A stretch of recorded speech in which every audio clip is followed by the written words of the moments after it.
episode of Politics Matters, how civics, politics, and law affect you, here on AM 950, the progressive voice of Minnesota, or wherever you get your podcasts. I'm your host, Bruce Klopfleisch. Thanks for listening to the show. If you have any questions or comments, you can send them to comment@am950radio.com, and I will answer them during the show. So on today's show, as I mentioned last week, we're going to, the big horrible bill passed, unfortunately. Passed the House, Senate, President signed it, and so now it's become law. So I'm going to talk about a little bit more about that bill and some of the effects that it's going to have on our economy. So that's like the last couple of segments. And this first segment, we're going to be talking about the last amendment to the Constitution. So after today's show, we'll be all done with the Constitution. Although on future shows, I think I'm going to talk about perhaps some proposed amendments or proposed amendments that a number of people support or are trying to get Congress to kind of look at. So probably bring up some of those in some future episodes. But today we're going to finish off the Constitution with the 27th Amendment. So this is kind of this one has a little bit of history to it, so I'll be getting into that here in a minute. But this is also one of the shortest amendments. It's only one sentence long. It has 24 words in it, but it's only one sentence long. And it was passed, ratified by enough states on May 7th, 1992. So this is the last one we've had that's been ratified. And I don't think the only one that I'm aware of that some people are trying to get passed or argue has already passed, but there's some problems with it, is the Equal Rights Amendment. But that is not an official amendment yet. So this 27th one is the last one, and it's back in 1992 on May 7th. So here is the text to it. No law varying the compensation for the services of the senators and representatives shall take effect until an election of representatives shall have intervened. And that's it. Again, one of the shorter ones. But basically what this means is that if Congress gives itself a raise, although you can make an argument, well, it just says compensation, so maybe even if it cuts its pay. Although Congress has only, as far as I could tell, has only cut its pay once. And that wasn't for very long during the Depression, the Great Depression. So, but basically this means if Congress gives itself a pay increase, it cannot go into effect. In other words, they can't get the money until there's been an election of the House of Representatives in the meantime. In other words, the House is every 2 years we have an election for the House. So before any pay increase can go into effect, there has to be an election for the House. And that'll also be 1/3 of the Senate is also up in one of those elections too. So they got to wait. They can't just do it and get the money right away. So this gives the voters, if they're paying attention or if they really care about it, and let's hope that they do. But basically, this allows voters to vote out some members of Congress after they give themselves a pay raise. That's kind of the main thing here. Another part of this is you will note from the language that it talks about a law. So that means Congress is the one that gives itself a pay raise. It is not the president, it is not the court systems, but it is Congress itself. And I'll talk a little bit more about that later. But this is basically a chance for the people to have an election before the pay raise kicks in, so that if they want to get rid of some of those members of the House, at least, and 1/3 of the Senate, they have a chance to vote how they want to about that. So it gives a little bit of accountability to the people to justify their raises. So, part of this idea here is that, if Congress is able to do it immediately, that, there could be some corruption there potentially, right? And who knows how big of a pay raise they would give themselves. So there's this, you got to wait. Plus, it allows it to be the raise to be in future budgets too before it actually kicks in. So, again, very short amendment, but there's some interesting history to this one. So that's what the majority of this segment is going to be about. But I had talked way back when we first started talking about the amendments. The Bill of Rights were the first 10 amendments. I had mentioned that James Madison, who basically, got the suggestions from Congress, because the first Congress did these proposals, and he wrote them up. He wrote up 12 initially, right? So 10 were the Bill of Rights, and there were 2 extras that went out to the states, but the states did not ratify them. Well, the 27th Amendment was one of those that the states did not ratify initially. It was part of the package, the very first ones that were approved by Congress, but in this case, not enough states ratified it back in 1789, or even a little bit later when the Bill of Rights were in 1791. So this was part of the original proposed 12 amendments, and that phases into the history here, as I'll get to in a little bit here. But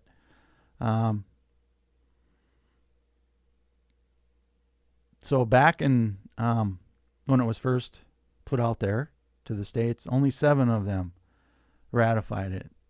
And remember, you need 3/4. So back then, when they first came out with the number of states we had, you needed 10 states to get the 3/4, and they only got 7, so it didn't pass. But as we've talked before with other amendments, on this one there was no end date on it. Right, we've covered some of the amendments where it says Congress, passes this, and the states have like 7 years to approve it or something. This one didn't have any that kind of language on it. It just, had the what was on the amendment that I read. That's all it had. So there was no end date on it. So this one didn't have any. So it just kind of stayed out there in limbo land for a while, right? And then it was brought up in a few states, over time, but not very many.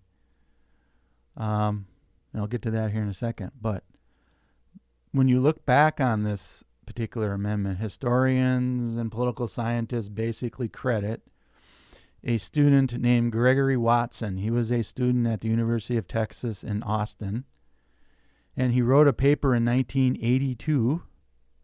And I actually remember all of this stuff because I was in college in 1982 also. And I remember all this stuff kind of was going on. And Gregory Watson wrote a paper for one of his classes saying that this amendment could still be ratified because there was no end date on it. And if you recall, in Article 5 of the Constitution that deals with, amending it, it doesn't say anything in there about, you only have so much time to amend, consider amending it. Nothing in there. And in 1939, there was a Supreme Court decision that basically concluded if the amendments don't have an end date on them, you can still ratify them.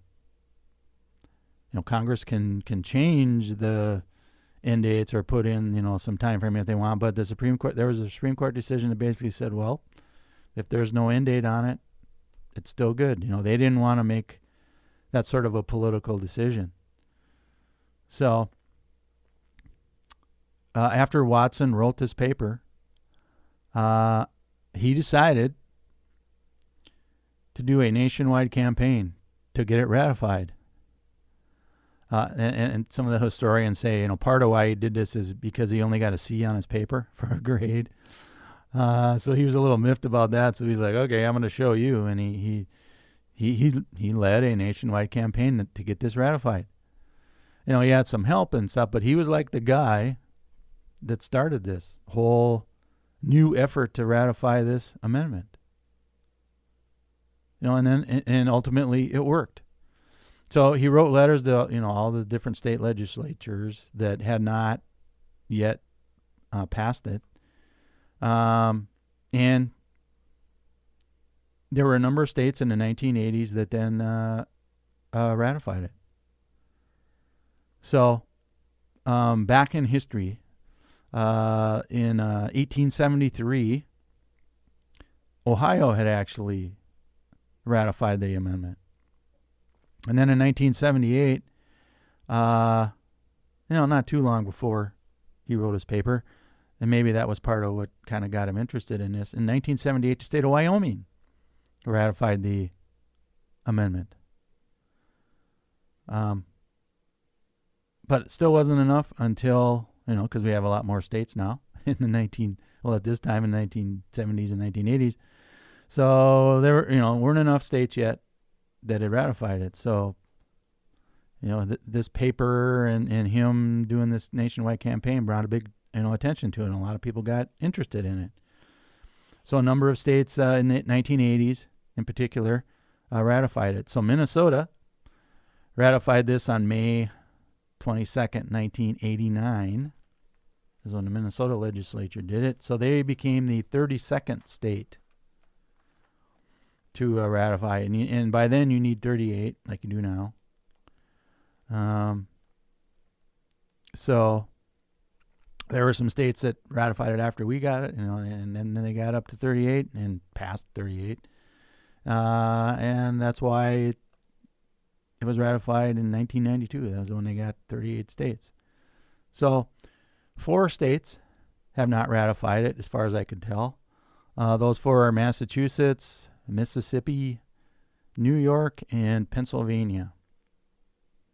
So again, this is not uncommon. We've talked before about once there's enough states that have ratified the amendment, some states just don't deal with it anymore. Now, there are some states that still go through it and either ratify it or not, but many states just say, well, it's passed, so we're not going to take it up.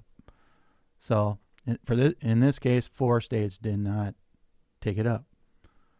So, but there were also some issues, though, on top of this history of it. So when 38 states had done it, had ratified it, the archivist, for the Constitution, that's the person that basically, says that this is now part of the Constitution, right? Normally, the archivist typically waits for a resolution from Congress accepting the amendment. So normally, Congress meets and says, yeah, now there's enough states, and we are going to add this amendment to the Constitution, right? Congress does some sort of resolution. But the archivist did not wait for Congress here. He just did it when there was enough states. So there were some people in Congress who objected to his certificate of ratification that he did. So Congress, they had some debate about this, but ultimately Congress accepted it and did a concurrent resolution, it was called, on May 92. So, roughly 2 weeks after the archivist did his certificate of ratification. So, it won easily in Congress. But, there was some debate about that. And for those of you that recall, there's some debate over what the Equal Rights Amendment and whether the archivist under President Biden should have added it to the Constitution. Maybe I'll do something about that on a future show. But there was another issue, though, if that wasn't enough, right? Another issue was the state of Kentucky. It appeared that Kentucky had actually adopted the amendment back in 1792.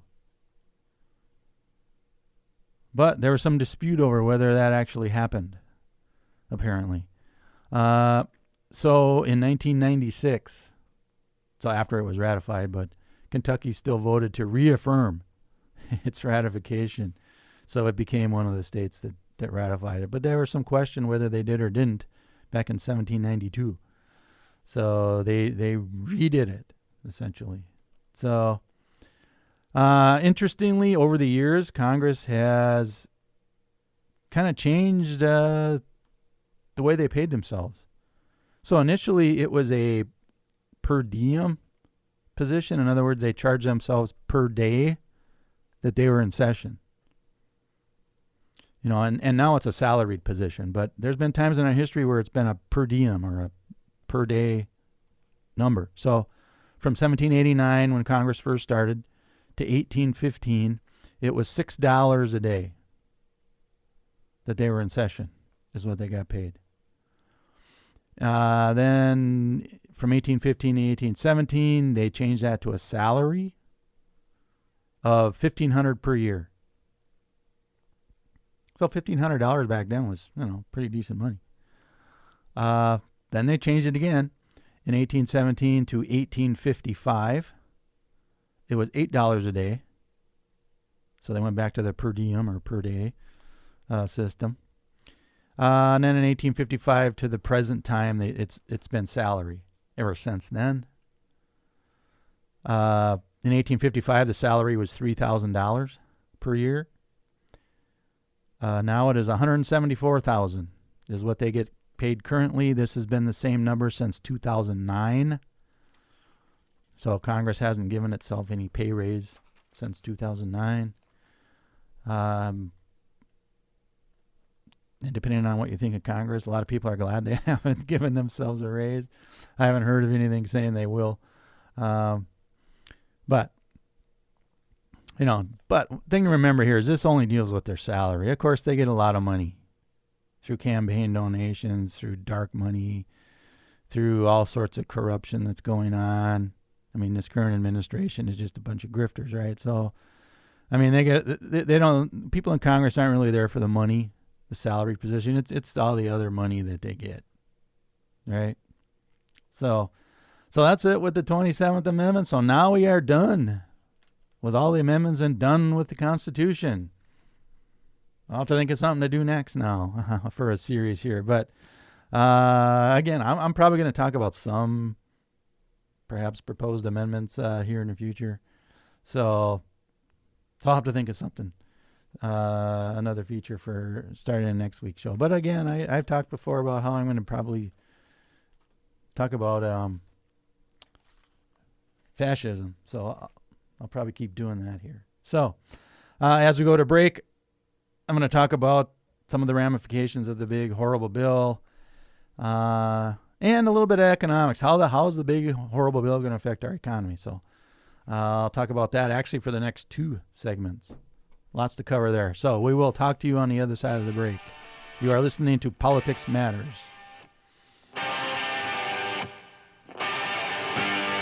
Those crazy nights I do remember in my youth. I do recall those were the best times.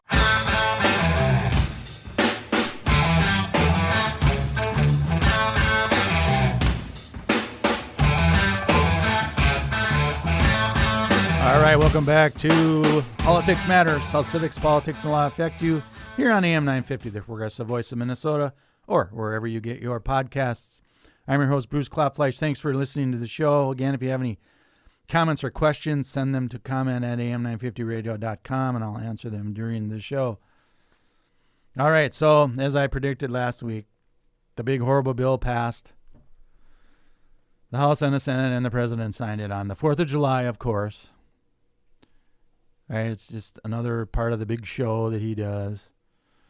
So, I've covered what's, part of the bill, the House version, what was in the Senate version, and now I'm going to cover just some of the ramifications that this bill is going to have, not only, politically, but also some economics here.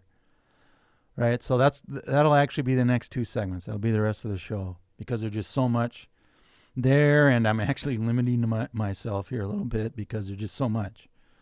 So, first of all, And this is I got a question about this. I'm going to answer, as I said, I answer your questions on the show. So here's one.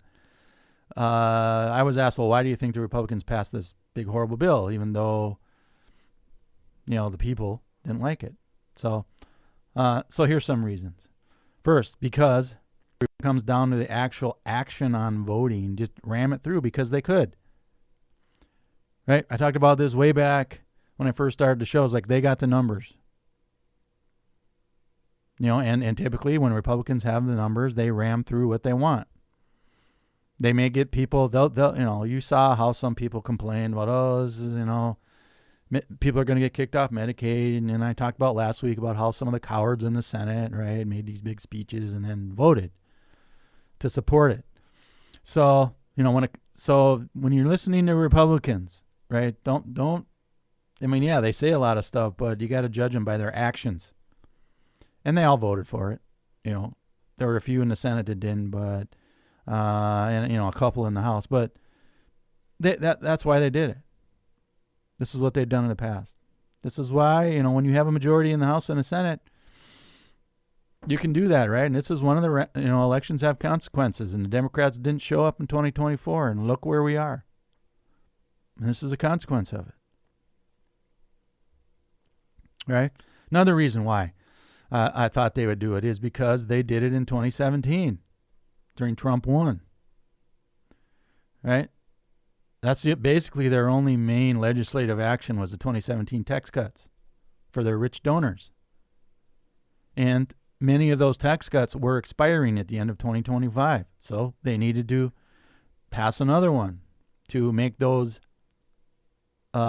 tax cuts permanent, which they did, unfortunately, in this new law. Secondly, this was all laid out in Project 2025 in various, parts of it. Right? I covered Project 2025, not all of it, because it was, 900 plus pages, but this was all laid out in there. They were going to extend these, they were going to, pay off their donors, all this stuff, right?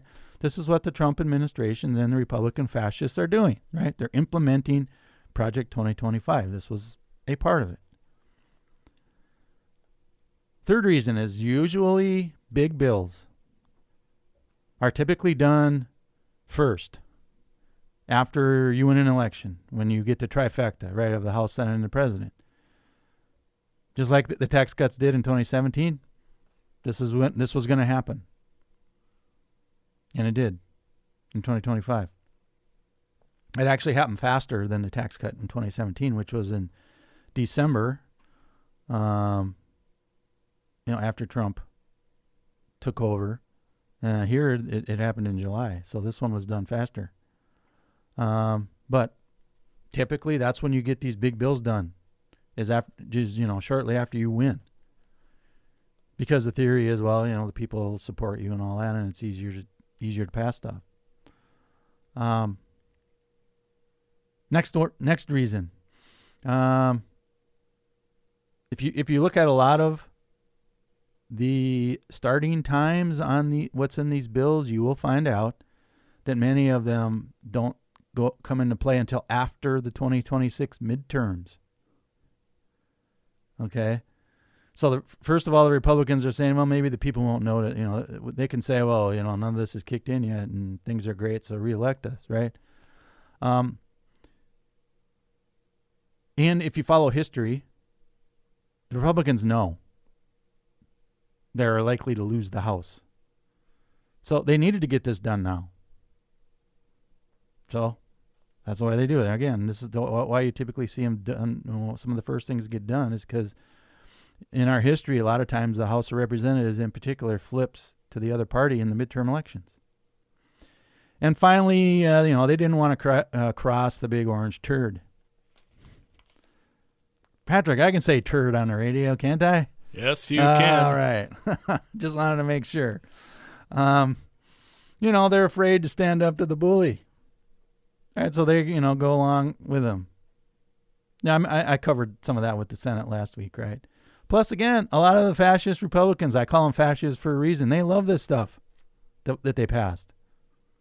Now, this is no shock that they passed this horrible bill. they're just placating their rich donors, and they don't care what happens to us. Right? It's more important to their donors than it is to the rest of us. I'm going to talk about some of that later, probably in the third segment. So when you put Republicans in charge, this is what happens. Now, again, this bill, the polling on it, I mean, all the polls showed that the American people didn't like it. I mean, it was underwater by a lot. I mean, it wasn't even that close. I mean, even on Fox Lies, when they did their poll, it only polled at 38% supporting it, and that was a high number of people that actually supported the bill. You know, so that's barely a third of the people in the highest poll supported this bill, but they did it anyway. So this is yet another example of how the Republican fascists ignored their own voters and went with the demands of their rich donors. You know, this wasn't a bill that polled like 50-50 or 50-45 or 55-45 or anything like that. I mean, it was just in the tank. But they did it anyway. And if you look at studies that look at this sort of thing, it's like, well, why do politicians pass stuff that the people don't like? I thought this was a majoritarian country, right? I talked about this, earlier. Like, well, the majority should rule and, stuff like that. And why doesn't Congress pass stuff that the majority of the people want? Well, this is another example of why they don't. The rich typically get what they want, and we don't. So, of course, the rich wanted these tax cuts extended, and they got it. And the way to pay for that, under the reconciliation process, as I discussed previously, is you got to cut stuff. And so this is basically theft from us to give to the rich people. Plus, this is what happens when the rich have taken over the government, like we have today. So if you want to change that and get back to, quote, regular, close quote, people, back in Congress, well, you got to vote out a lot of these people, which is not an easy thing to do because, the rich can literally buy off the politicians. But, we still got to try and do it or it's only going to get worse. So, we need to take our government back. So that's kind of a long answer to the question, but nonetheless an important, went through some important things there. It's like, why is this stuff going on? So here are some of the ways that this bill, some of the harm that's going to be inflicted on us. So number one, they added at least, and I think this is going to be a higher number, 4 to 5 trillion in debt to our national debt, which now has topped the $37 trillion mark. So let's not forget that under Trump 1, he added roughly 1/4 of this amount to the debt. And a big part of that was the 2017 tax cuts. Well, what do you think is going to happen now that these have been made permanent? So this 4 to 5 trillion number I think is too small because it does not take into account the loss of revenue that's also going to occur with all of these cuts. And with all the people with less money, they're not going to go out and spend money in the economy, which is going to cause the federal government to borrow more money to cover their expenses and to cover the interest that they're already paying on that $37 trillion debt, and which is going to go up. We're already paying over $1 trillion in interest on that national debt. And that number is only going to go up. Number two, it's going to kick off. I've seen various numbers. The highest number that I've seen is 17 million people from Medicaid. I've seen some other lower numbers like 11 or 12 or 13. But, the point here is it's over 10 million people. If you look at all of the projections, they're going to lose their health care coverage from Medicaid. Why? Well, again, it's to pay for the tax cuts for the rich people. This is going to be the largest transfer of wealth in United States history. I will say that again. This is going to be the largest transfer of wealth in the United States history. Okay, so all these, you remember all the people that did not have insurance before the Affordable Care Act was passed? Okay, that's roughly the same number of people, I think the low number, that are going to get kicked off of Medicaid. So we're going to be back to those numbers of uninsured people. Not to mention all the disabled people that are going to no longer be covered, and all the people in nursing homes that are no longer going to be covered. So in this big, horrible bill, Congress established a $50 billion slush fund to cover some of the hospital costs. So if you divide 50 billion by 50 states, that's 1 billion per state. That's not enough to stop many hospitals from closing. That's not even going to come close. And there's a hospital in Nebraska that already closed. You know, literally like within, I don't even think it was a day. And they already came out and said they were going to close, after the president signed it. Because they just can't afford it. And I have a feeling there's going to be more and more and more states or hospitals doing that when these Medicaid cuts become effective. By the way, again, these are not, I don't think for Medicaid, it's not going to be till after the 2026 midterms. But they're still going to happen. So states are going to have to raise their taxes to get more money to pay for, to help pay these hospitals if they want to keep them open. And as I said before, when they go, rural hospitals go, you're going to lose your rural schools because these rural hospitals are typically the largest employer, and you're going to have people leaving these small towns, so the schools are going to go too. Not to mention the nursing homes closing. A lot of them are going to close too, not just the hospitals. And in many of these rural towns and cities, a nursing home is one of the bigger employers as well. Well, what's going to happen when they go? Next one. Electricity costs are going to be 30% higher. Again, I think that number might even be higher than that. Well, why is that going to happen? Well, because under this big, horrible bill, they're closing off all the tax credits that were there during the Biden administration when they passed their infrastructure bill. They got rid of them all. So what's going to happen here is that you're going to have an energy shortage because there's going to be less solar, less wind, right? Less alternative, green energy. And we're going to go back to the fossil fuel crap that does result in some energy shortages. Just ask the state of Texas. They've gone through that before. And also by, cutting all these tax credits so businesses aren't going to be, doing as much as this, you're going to lose jobs. All these, manufacturing jobs are going to go away. So, get ready for more pollution, more fossil fuel consumption, more climate change, all the things that are ravaging the state of Texas right now. Another one is the biggest ever food assistance cut, or SNAP benefits, for family, kids, and veterans. So, there's going to be less food available for people in need. And where's that money going? Well, we know where a big chunk of it's going, right? ICE, Immigration and Custom Enforcement, that's what it stands for. Their budget is being jacked up to $170 billion, those associated with the immigration. That's where that money, part of that, all these cuts, that's going. Now, the ICE budget for $170 billion is more than many countries spend on their entire military. Right? And if you saw what happened in Los Angeles on Monday, Trump is going to try to turn this country into a police state. Right? They had ICE members in Humvees and horseback and things rolling through a park in Los Angeles. Didn't arrest anybody, but they just did it all for the show. Right? That's where some of these SNAP benefit cuts are going, and Medicaid cuts are going. They're going to inflate the budget of ICE.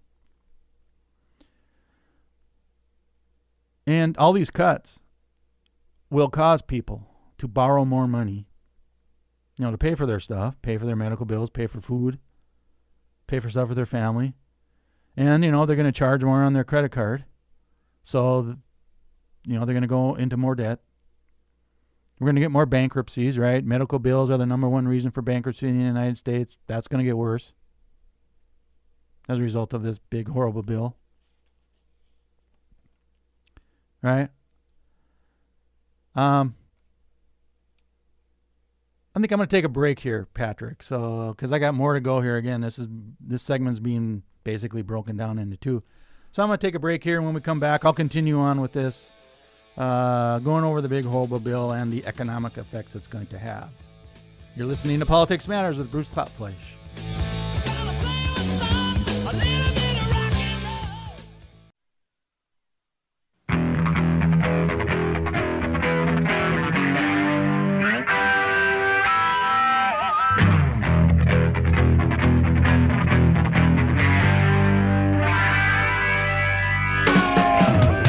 All right, welcome back to the third and final segment of today's show on Politics Matters, how civics, politics, and law affect you here on AM 950, the progressive voice of Minnesota. I'm your host, Bruce Klopfleisch.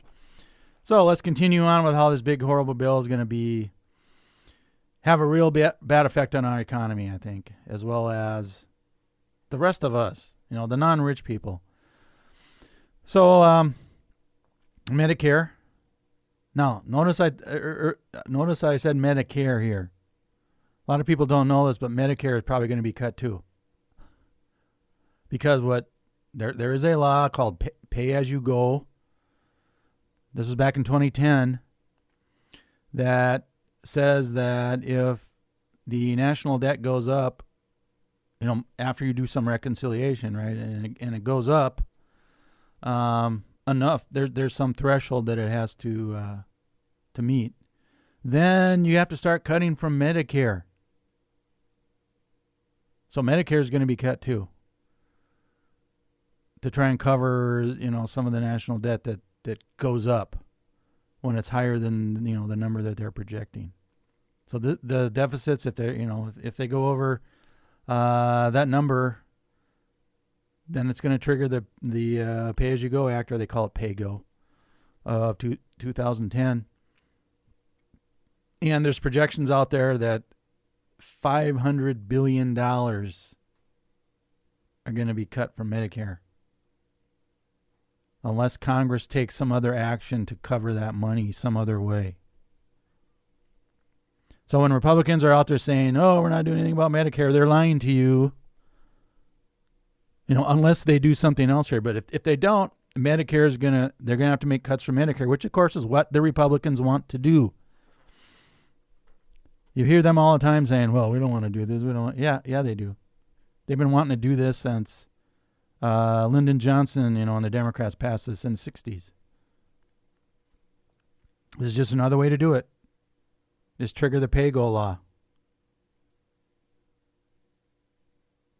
And this is probably going to happen. So keep that, and just keep that in the back of your head too, of what the Republicans are doing and some of the ramifications that they're not talking about with this law.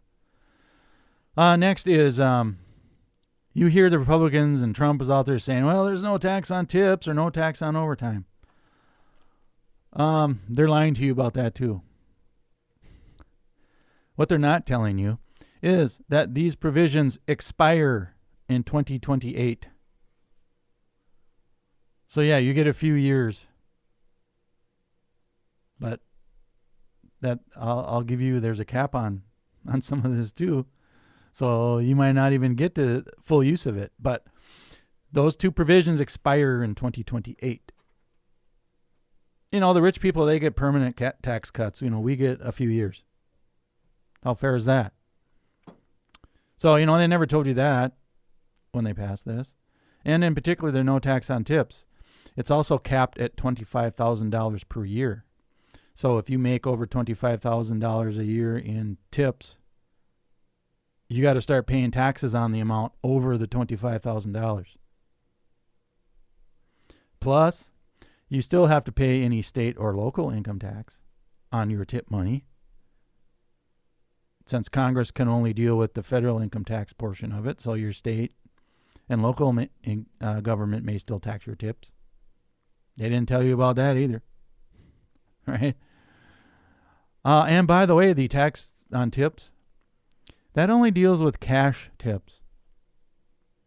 You don't get to deduct the stuff that's on credit cards, which is, a lot of people put their tips on credit cards these days. Well, you don't get to take that. It's only on the cash. So here's another example of, they throw a bone or two to us, but the rich people are getting the big part of this tax cut. And this law makes worse our already too high income inequality and wealth inequality that's going on in this country. So for the rest of this segment, that's what I'm going to be talking about here. Right, we are now more unequal in the United States than all the countries in Western Europe. And when it comes to wealth and income inequality. This gets back to the theft of money from the 90% of us and giving it to the top 10%.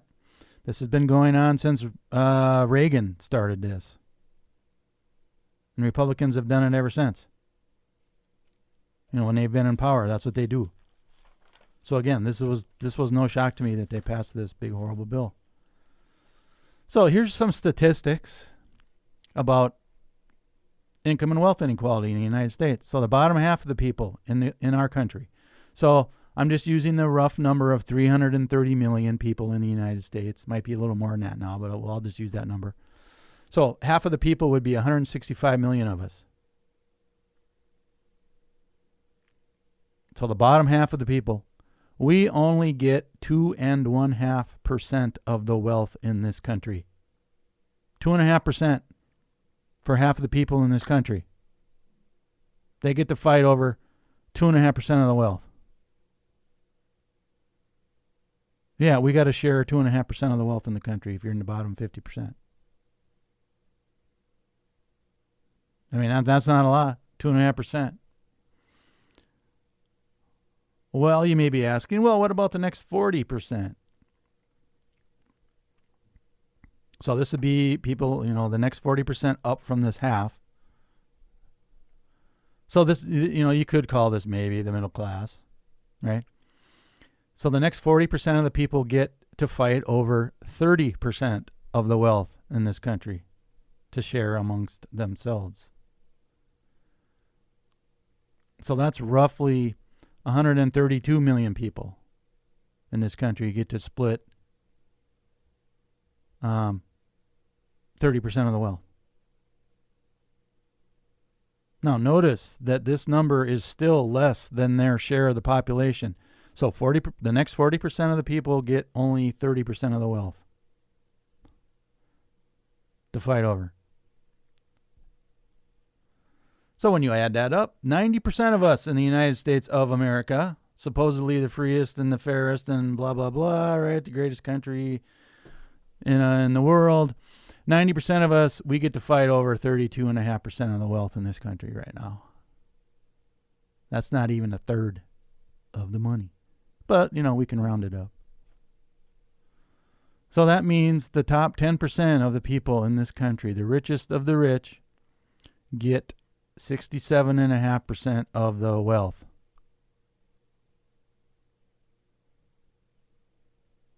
And, it's going to get worse with this big, horrible bill.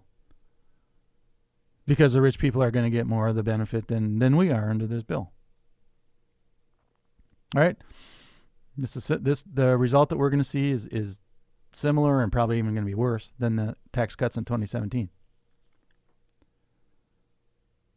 So the top 10% are going to get even more money from the rest of us, 90%, because of this law. So don't be surprised if you see 90% of us are going to have to fight over less money once all this stuff kicks in. See how this works? The people who don't need any more wealth or don't need any more tax cuts are getting more, while the rest of us get to fight over the ever-shrinking crumbs that's left over, which right now is less than 1/3 of the wealth. So it's no wonder why the wealthy people, brought Trump back for a second term and gave a trifecta to the Republicans. Well, why? Well, because they get more money. Pretty simple. This isn't going to make America great again, unless you're rich. It's just going to make it worse off. Trump and the Republicans are loyal to the donors that put them, in office and finance their campaigns, and not the people that voted for them, right? Because, 90% of us get less than a third of the wealth. That's a lot of Republicans in that 90%, by the way, right? I wish they would understand more that that's what's being done to them by the orange turd, as I'm allowed to say on the radio. So, right, the donors put them in there. They finance their campaigns. As I mentioned before, this pulled horribly, but yet Congress passed it anyway. And part of this is, MAGA, right, the hardcore Republicans. They don't care how this affects them. They don't care if their hospitals close, their schools close. Their, mom has to live with them now because she can't live in a nursing home. As long as they get to own the libs, they're happy. They're fine. Even though the Trump administration and the Republican fascists are imposing even more income and wealth inequality on them and the rest of us. I mentioned before how I think more and more of us in the United States are finally seeing that this is going on. Right, an example of this is when I talked about how Zoran Mamdani's win in the Democratic primary for New York City mayor. Right, that's what he ran on. And he got, his biggest supporters were young people. So I think the Democrats got to turn this into a, us versus the rich type of campaign. Right? So, there's going to be some horrible consequences to this bill. Right? And it's just going to get worse.